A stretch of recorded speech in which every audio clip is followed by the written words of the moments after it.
Hello and welcome to Lesson 10 of Theme 5 GCSE Geography. So what we're going to be focusing on today is within ecosystems, how are nutrients recycled? This does have links with biology. Some of you might have done similar things already, so we're going to be activating prior knowledge there. We're going to identify the key processes of the nutrient cycle itself by using the tropical rainforest as an example. And what we're then going to do is compare the nutrient cycle in the tropical rainforest with the nutrient cycle in deciduous forest like we have in Britain, and compare and contrast the two, and any differences that we identify, look for ways to explain them. So if you just pause this recording here for a moment and write the main title down in your book, and we'll get going.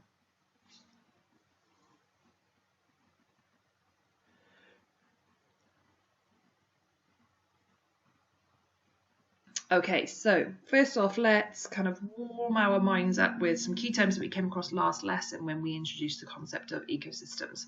So you might have heard of countdown conundrums.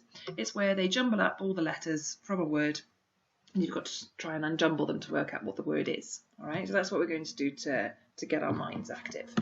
So first off, here's your first word. These are all key terms that we introduced last lesson.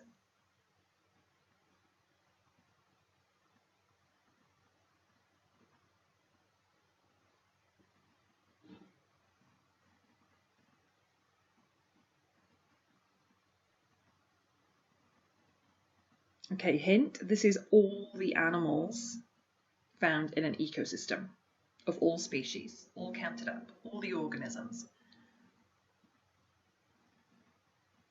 It's a community. Okay, next one.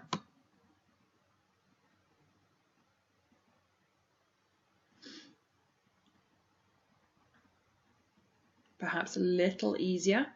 It's anywhere where living and non-living things are interacting with each other. The ecosystem itself. Next one.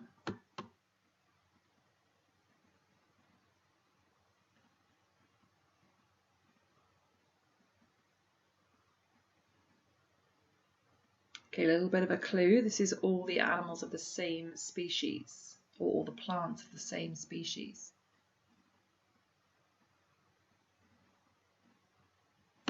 Population. And last one.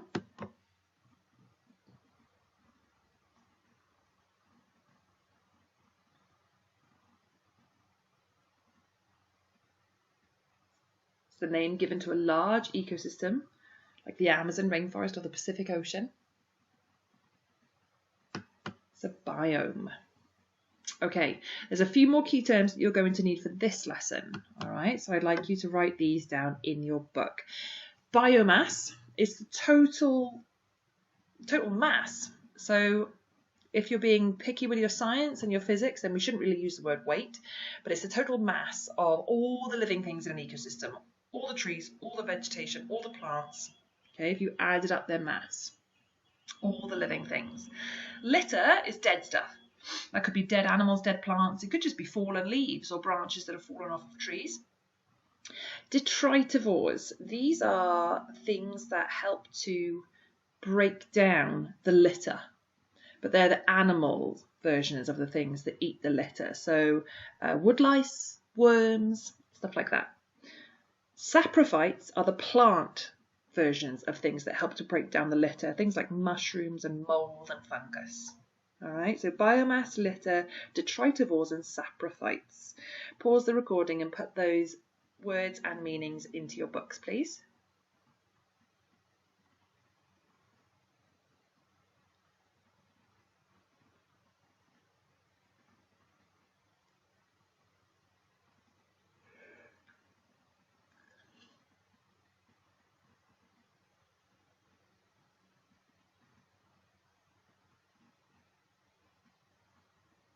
Okay, so let's get down to business. Right then, nutrient cycling in the tropical rainforest. This is a very simplified diagram of the nutrient cycle.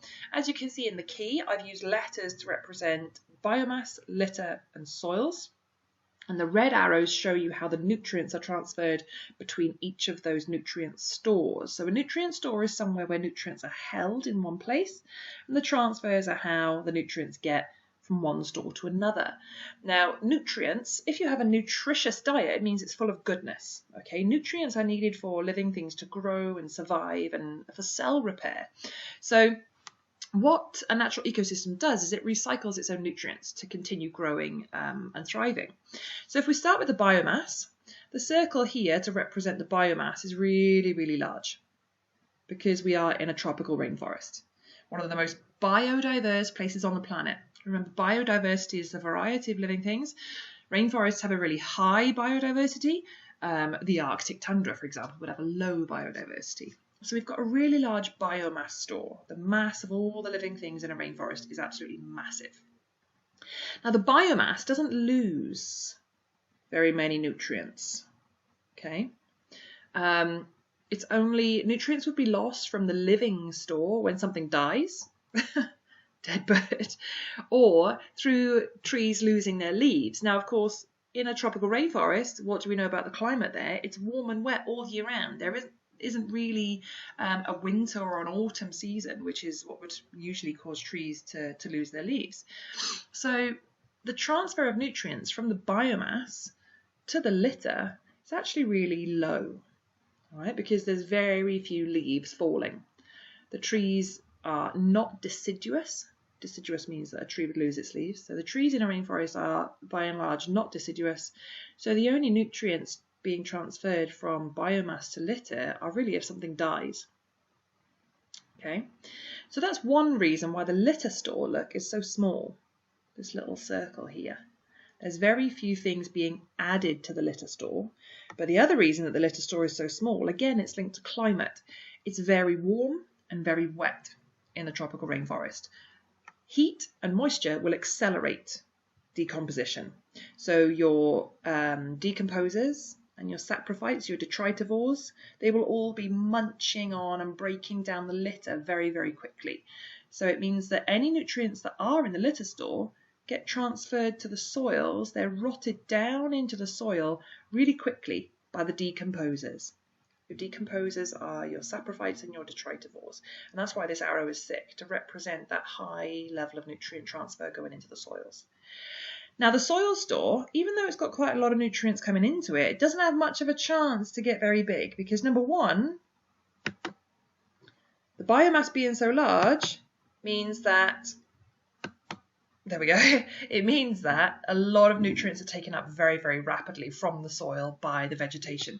750 different species of plants in 1 hectare of land, that's a lot of nutrients being sucked up out of the soil by the trees and vegetation. Add to that, again, it's linked to the climate, it rains pretty heavily almost every day. And so a lot of the nutrients actually get washed out of the soil by the heavy rainfall. Despite the fact that the thick canopy actually protects the soil quite a lot, the rainfall does wash quite a lot of nutrients out. This is called leaching. All right. So you've got a large biomass because of the high biodiversity and the year-round growing season. Very few nutrients are transferred from biomass to litter because the trees don't really lose their leaves due to the lack of seasons.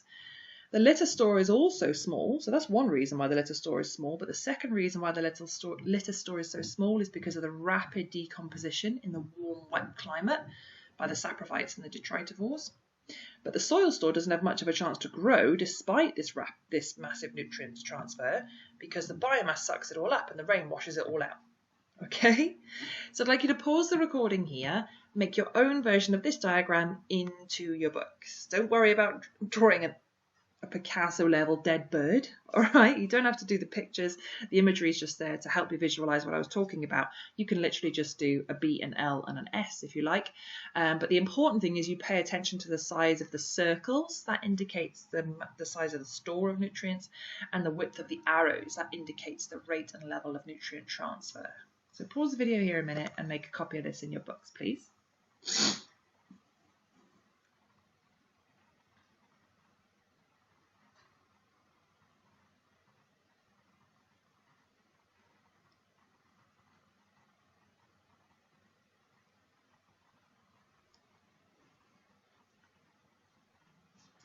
Okay, so I'd like us to just take our understanding from this and answer a few questions. All right, because it's likely you could get a nutrient cycle diagram like this in an exam and you have to infer from it and apply your understanding to explain it. And the kind of questions you might get might be like this. Why is the biomass store in the rainforest so large? What is litter store made up of? Why is it so small? And what is the soil store made up of? Why is it so small? So, for example, why is the biomass store in the rainforest so large? There's two reasons, really. First of all, a year-round growing season means a really high biodiversity, lots of plants and lots of animals to feed on them. Plus, the trees don't really lose their leaves, so there's very little nutrients being lost from the biomass store. Now, you can approach these questions either by writing out the question and then writing a shortened answer underneath, or you can go straight in with a full sentence. So an example of a full sentence for question 1 would be, the biomass store in the rainforest is really large because. Or you could just copy down the question and go, because. Okay, entirely up to you. Give these a go in your book. Rewind the recording if you need to listen to my explanation again. It should help you out with these. So pause the video here a moment and do that, please.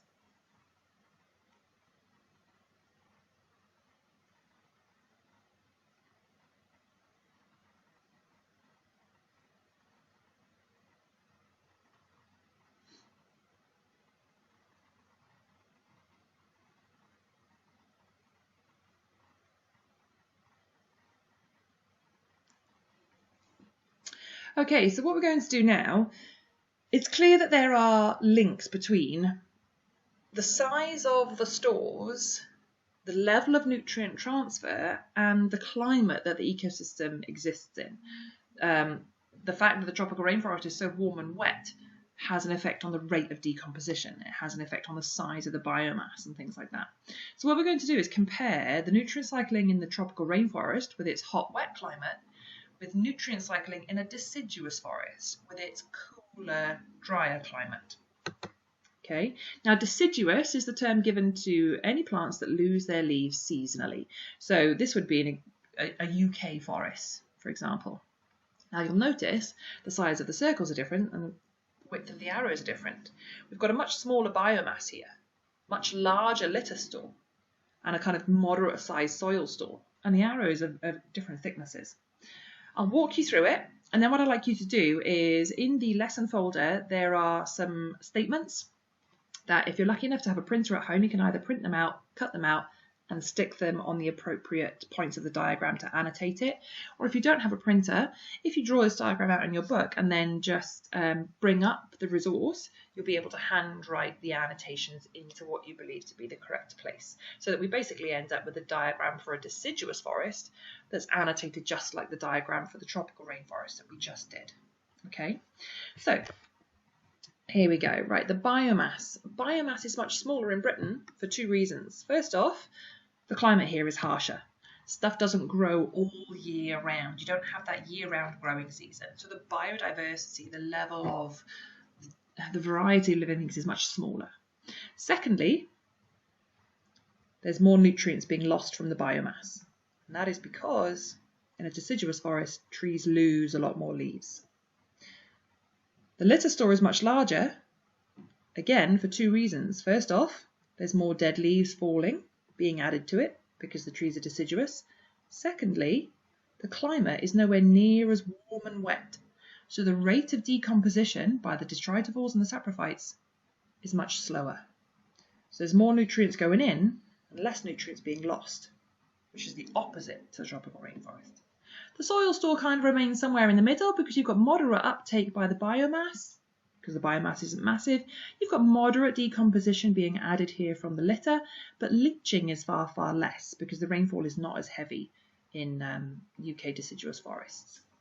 All right, so I'd like you to pause the video here, make a version of this diagram with this subheading, and then either print, cut and stick the annotations, or have a look at the resource and write the annotations onto the correct place on the diagram.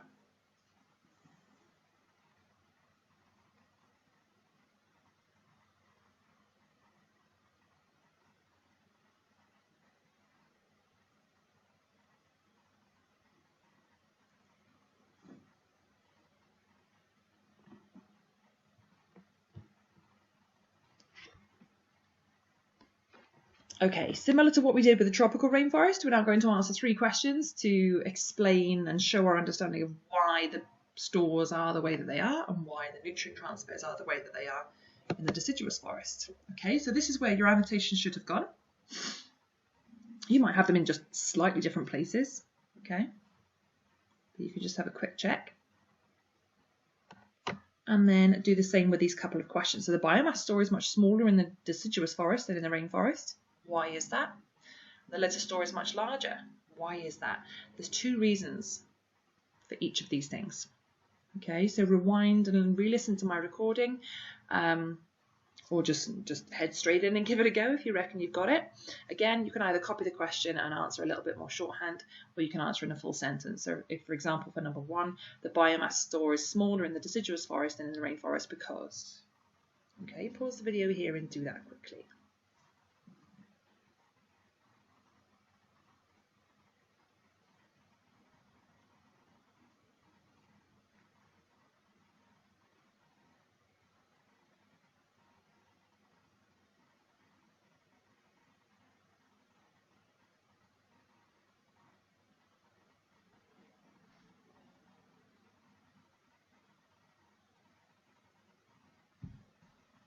Okay, and that is the end of lesson 10.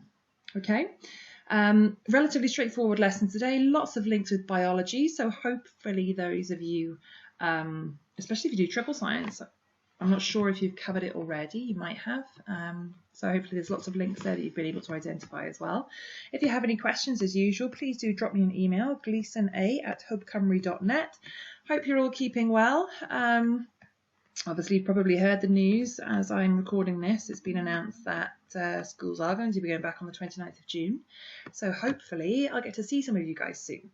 It's been very bizarre not being in work and not being able to see you guys and catch up. So hopefully I'll see you soon. In the meantime, drop me an email if you have any questions or queries.